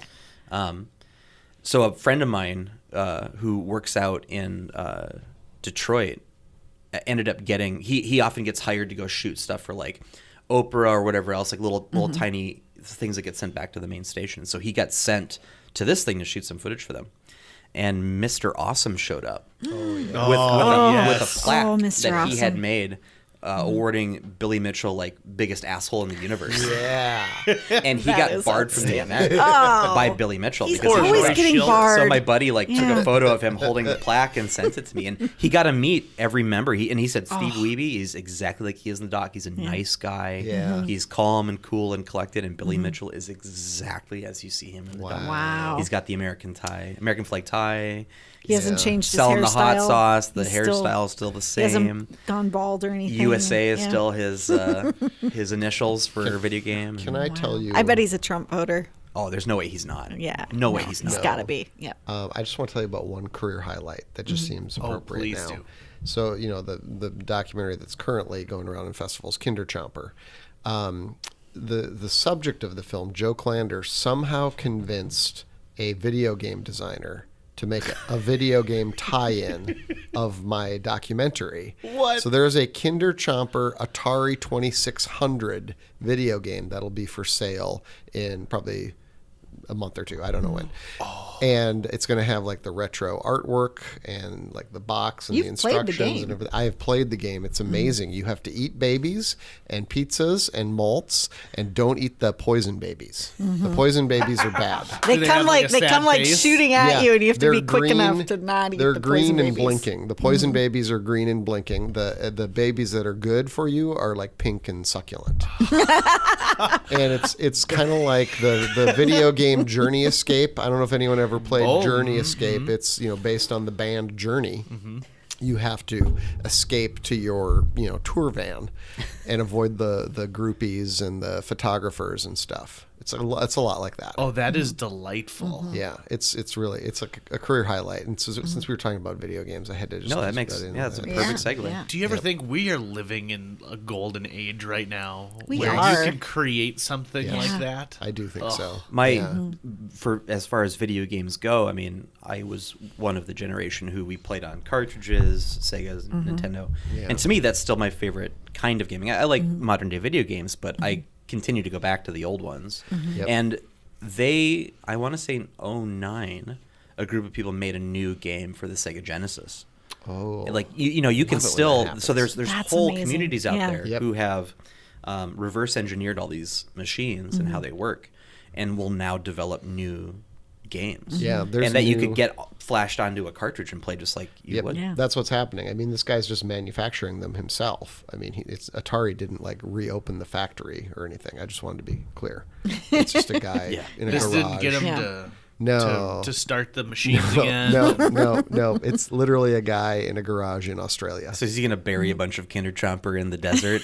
I hope so. We got a So documentary somebody there. can do something. I hope See, so. I like playing old stuff for a little while, but then I get restless with it. Like whenever I get out my old Coleco and I think this is gonna be great, and I play for like 20 minutes, and I'm like, this is no Uncharted, or this is no Red Dead Redemption or Last of Us. Oh, Or Val, you and I are like BFFs because we are. I am currently replaying through Red Dead Redemption because You're anticipating the new one. the new one is gonna be amazing. But I just watched Westworld, and the whole time I was like, I mean, this is fine, yeah. but it really makes me want to play the video Yeah. game that far surpasses the Yes. storytelling. It We is of the 100% series. had that conversation watching Westworld. I was like, all I keep thinking about is Red Dead I Redemption. just don't think Westworld's very good. No, No. I The video game is better for Yeah, sure. for sure. And that I don't think that very often. But But no, they're coming out with the new Red Dead. Yeah.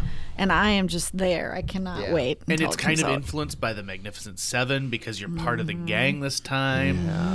Every time they push back the release date, I get a little sad. But I've already pre-ordered it. I've already have. paid my $60 to get a hold of this thing. I was disappointed because I was all ready to buy the whole PS4 VR bundle Yeah. to play Red Dead with it, and then found out they're not even doing a VR bundle for they're not doing a VR version of Red Dead. So that's They have an bummer. awesome VR version of Batman. I have heard that. Yeah. I played that one. Oh, have you? That one's fantastic. This room that we're in this old Denny's that closed down, the CVS. We used to have a VR setup in here, so I played the Batman game, and it's Nice. insane. Yeah. You start as Bruce Wayne in like a main foyer in the mansion, and Alfred comes up to you and is like, "Hey, we have to go do something," and then you have to go over to the piano and like press keys, and then you lower into the Batcave. yeah. And then you are suiting up as Batman while you're going down, and then you have to solve a murder. Basically, you're going from like area to area, looking for clues, trying to piece together a murder. We've got all Batman fans here. Yeah. What's everyone's favorite Batman? version. The actor. No, Or- Oh, the actor or the any movie? version of Batman. Does anyone have a favorite? Mask of the Phantasm, Kevin Conroy. High five, me too. Yeah, I think to me that is the best Batman film because Batman the animated series knocked it out of the park. Kevin Conroy's the best Batman. Yeah. What about Yeah. you guys? Wow, I've not mean, watched. you know where I've we not watched stand. the animated series, so now I feel really like out of my depth. You here. could go straight to Mask of the Phantasm. And watch that movie. Really? Seriously, you Yeah. could. Yeah, Oh yeah. yeah. It's like a standalone Yeah. Batman story, Okay, and okay. it's got Mark Hamill as the Joker. Well, yeah, and He's I've the heard best he's Joker. amazing. Yeah. Come on, Yeah. bats. Yeah. Can I just be the jerk who's like the comics that Denny O'Neil wrote in the 70s? I Mm-hmm. think that's just the best version when he's dating, I think her name was Silver St. Cloud. Mm-hmm. That's my favorite. Is he in the blue era. costume? Yep, he's in the blue See, costume. blue and gray costume is still my favorite costume, which is not in the animated series. Yep. So if the animated series had, okay, I'm gonna add an addendum here. Okay. Because I love Mask of the Phantasm and I love the animated series. But I like Batman Brave and the Bold more than the animated series TV show. That's a huge thing. I still put Mask of the Phantasm as number one, but Brave and the Bold is pretty awesome. And I have an ally in Greg Carlson on that opinion, I'd just like to say. See, I'm really painfully mainstream because I would say Dark Knight is my favorite. That's fine. Dark Knight. Christian Bale is your favorite Batman? He's not necessarily my favorite Batman, but Joker in that. I mean, Heath Ledger is he's amazing in that. Who's your favorite Batman? Just straight up Batman. Michael Keaton. That's a strong choice. I love Yeah. Michael Keaton's Yeah. Batman. Yeah. You mean an actor? Yeah. I just yeah. mean best representation of Batman. Here, I like Christian Bale best as Bruce Wayne, but I like Michael Keaton best as Batman. I don't know. Oh, okay. I think Christian Bale as Bruce Wayne in that scene in Dark Knight when he has to like go through the little tunnel during the party when Joker shows up is like some of the coolest Bruce Wayne ever. And I just love that scene. And it made me think like, ooh, Christian Bale would be an interesting James Bond type character. But yeah. See, I would love So if it's a it- weird conflicted opinion. I would love if they made a movie to give the Michael Keaton franchise the ending it deserved and pretend like Forever and Robin didn't happen. And then have now Batman is aged and he's Michael Keaton doing Birdman basically. Yeah. But I would love to see one more Michael Keaton Batman. Oh, that Yeah. would be amazing. Yeah. And I think Yeah. he's ripped enough that he could do that too. He was great in Spider-Man: Homecoming. Awesome Like in he was Spider-Man just Homecoming. So amazing good. in that as That's the one of my Vulture. favorite I mean, superhero movies. yeah, it Yeah. is. It's I so think just solid. Thinking about Spider-Man, and now Michael Keaton's my favorite Batman too. Okay, so now that we're talking about superhero movies, and we Yes. won't go into our conflicts. Yeah, we have Because we have- we We definitely have- have a we have lot of some bad drag- blood between us. Yeah, But I think yeah, we do. we're on the same page when it comes to Spider-Man: Homecoming. It's great. And Oh. the Is that what we all think? yeah. Oh, what I do know, you I'm think? Just kidding. I Okay. I loved it. Yeah. But when he's driving them to prom, and that when how Michael Keaton realizes who Peter Parker is, Yeah. that is shot and edited and executed brilliantly. Yeah. And then when she gets out of the car and he turns around, like It's chilling. Yeah, it's it is. It's fantastic. chilling. Yeah, it's amazing. Fantastic. All right, let's talk about this. The mid-credit sequence is Michael Keaton. He knows, obviously, Peter Parker Spider-Man. Yeah. Spoiler alert for everyone out there. When the Scorpion asks him to tell him who it is he keeping that secret because he has come to respect Peter Parker, or because he wants to kill him himself later? Has he made a bit of a heroic turn or a more villainous turn at the end of that movie? Yeah. I've got an opinion. Go for it. So what I love that they did with the Vulture in this is that he's not a villainous guy. He's doing it to support his family and to provide the jobs that he provided for these other blue collar guys. Yeah. And so he doesn't, he's behind bars now, and that sucks. And he'll go back to his villainous ways to provide for his family as he promised them. Yep. But he doesn't have a bloodlust, in my opinion, Right. for Peter Yep. Parker. Yeah. Because I think that he lets him go that Yeah. night. Yeah. He could have killed him in the car, lickety splits, and been Yep. done with it. But he lets Peter go Because he saved his daughter's life. Yeah. saved his daughter's Yeah. life. He has Well, some and in the honor. end, Peter saves him, like when Yeah. he kind of pulls him from the wreckage and everything. So, I am not sure. I'd like to think that his character is like, I don't Has want honor. anybody to know who he is because I'm protecting Peter Parker. Yeah, he doesn't seem like he's motivated by revenge at this Right. point. But also, there's no honor amongst thieves, right? So the Scorpion and him, their relationship was purely a business transaction. Right. So Why would he tell why him? would he care to even team up with him? Yep. Which is one of the great reasons Marvel has been putting out these really great complicated villains. So Killmonger is one of the best villains that we've seen in a long time, and he's super complicated. So I'm hoping we continue to get that from these movies. I'm hoping that they can take a character like Thanos, who is just, he's a megalomaniac, ultra powerful space general, and find a way to complicate him or to make him not necessarily one that you care about, but like a Mike Scholtz documentary, a character with layers to him. Why you gotta shove him in a box and call him a space general? He's just an awesome general. Whether he's on space or on Earth, he's just a great general. Listen, why does he have the to be a tactics are space different in space and on the ground. one? Agreed, but do you think that he works well in both mediums? I think if you've achieved the rank of space general, you had to go through space like land Earth general, like land general, water general, fire general. So he's General Lee, a good general. Yeah. He's That's far my- better than General Lee was. I'm very concerned that Infinity War, like, I think the trailers look great, but I'm worried about Thanos as the villain. I think he seems like a one-note villain, so I'm a little worried that it is going to be a little, like, world-endy, boring kind I'm not worried, but that's because I'm not going to go down the path. Well, I 'cause know don't wanna you cause and a I could schism start a real all of argument all of a here, sudden. but when I see the faceless army of like robot alien guys he has or whatever those things are, it makes me nervous. Yeah, it I'll only just makes say me it nervous makes because me the a little Avengers nervous. movies haven't been that good so far. But then the Guardians of the not supposed to Galaxy go movies there. have been great, and that's kind of Thanos world. Why don't you talk about your love for Ishtar? Who knows? Have you guys? Have like you seen- Ishtar? I love Ishtar. Me Have you too, seen Ishtar? yeah. I think But that you like Captain Ron as well, don't you? I've never seen Captain Ron. I think that. Oh, after this, I've got it on my phone. Okay, that's awesome. We'll sit down and watch it. Ishtar is so misunderstood. I think the studio tanked it because they hated Elaine May, and I think it's a ton of sexism involved there. Because I've seen some of her earlier movies, and she should be she should be regarded as a major filmmaker today. Yep. And One of the greatest comedians of all Absolutely. time, too. Yeah, and I mean Ishtar is her just like spreading out and doing a comedy blockbuster in a very interesting anti-comedy style, where the main characters are not necessarily heroic or even funny, but you still are laughing at them and you still love them. And Where does the making of that movie Ishtar. fall on the timeline of like the Dustin Hoffman allegations?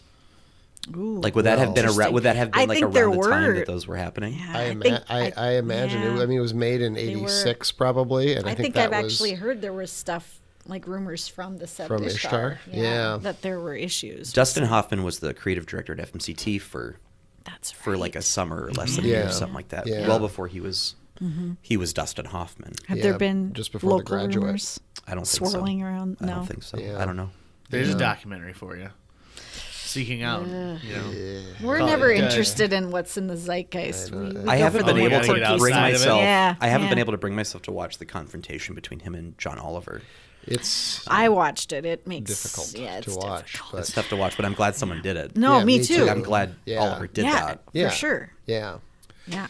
I think we're living in a time right now where you can't call yourself somebody who seeks truth and then shy away from asking tough hitting questions Yeah. at times. Yeah. And that's tough. And that is really tough. Well, and they were at a screening for Wag the Dog, which Yeah. deals with a cover up over sexual abuse allegations. Yep. And Dustin Hoffman is sitting right there. Yeah, And you gotta Oliver ask. tried to get out of it. He was like, "Hey, by the way, if you guys don't want to do this, I'm cool with that." And Hoffman's reps were like, "No, let's go for it." And Oliver was up front, like, "Hey, if we do this, I'm gonna have to talk about it." And they said it was fine. I don't think his reps told him that Yeah. Oliver was going to be asking him Yeah. that question. Did you know that Arnold Schwarzenegger's son is acting right now? Which son are we talking? The one Patrick. who, the one Yes. who was with the maid, or the one with his wife? No, with his wife, Maria Shriver's son. He's in a movie right now where a girl is allergic to the sun, and so she has to only go out at night, and yet she runs into the boy she's got a crush with, and it's horrible. Like it's horrible. That but I was sounds shocked. amazing. I was shocked to see Patrick Schwarzenegger on there, And I would have thought at one point, like, maybe you want to move away from your dad's last name. Because you're not an action star. Yeah. And you don't have the twins' charm. But at the same time, I'm sure just having that name opens doors for you. That, You think so? I would assume so. I mean, Nick Cage changed his name, but he's super talented. Maybe Maybe if you're Patrick not, should just stick with Nick Cage is like the Maybe Hulk, if though. you're You can only not- aim him, right? You Yeah. can't. Yeah. Yeah. You can't really control him. Yeah, that's true. So if you aim him the right But like way. Scott Eastwood now is in tons of stuff, and he freaks me out because he looks just like his dad. Yeah. It just is mind-boggling. I'm surprised they haven't tried to reboot the Dirty Harry series. Yeah, with him. Like Yeah. a young Dirty Harry. Yeah, that's true. I heard that the reboot of the Charles Bronson series, Death Wish with Bruce Willis, was a real. Oof. Bruce Willis is one Groaner. of those guys, though, Yeah. that he's one that I can't believe we haven't heard allegations about. Yeah, and you would think he would because he's known to be an asshole, like Right. just on record as Right. an asshole. Yeah. and so he was one of those celebrities that when I found that out about him, it made it harder for me to enjoy him in anything. Yeah. like I only knew him as a movie actor beforehand, but then when you find out that he's actually just a Yeah. jerk in general, And when I see him on talk shows now, I'm just turned off by him. I see why Demi Moore left you for Ashton Kutcher. Yeah. Yep. Yep. Yeah. And then Ashton Kutcher, I see why Demi Moore left you for Yeah. For just Well, great. Now think I'll he never seems get so a bad. Hudson Hawk interview. I've been dying to get. Thanks a lot, Tucker. maybe Danny Aiello. Yeah, maybe. Let's fingers alive? crossed. I hope so. Yeah. Is it Goldie Hawn No. in that too? No. Who's in Hudson Hawk? Who's the female lead? Richard Grant is in it. Richard Grant. Let's just play it safe. Get a Richard Grant interview. You guys, thank you so much for being on the podcast. We covered a lot of We ground did. today. We did. Wait, did This we is cover officially our longest pasteurization? podcast so far. Oh, This is always officially our gotta- longest wow, podcast so okay. far. I'm sorry. I'm No, honored. that's good. No, this is good. I This like has been that. very I was intriguing. apologizing to the people. Winston is in the corner asleep. I don't know what that says about the level of conversation that was happening. He With gave his up a eyes while open. ago. Well, I've been giving him Benadryl under the table. Am I not supposed to do that?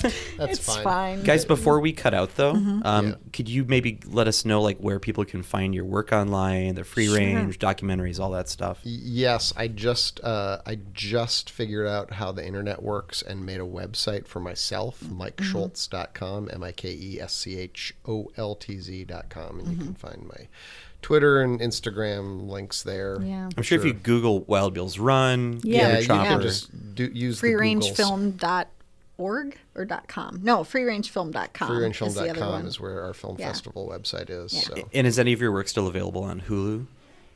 nothing is available on. They kicked me off of Hulu. They Yep. did kick you off Hulu. They kicked me off. They finally realized. Wait a second. Learned about your politics. And they're Wait, just like, we can run Handmaid's Tale. What? We don't need this I think it's garbage. Handmaids. Is it Handmaidens? I think it's Handmaid's Tale. We haven't watched it yet. Sorry. I haven't seen it.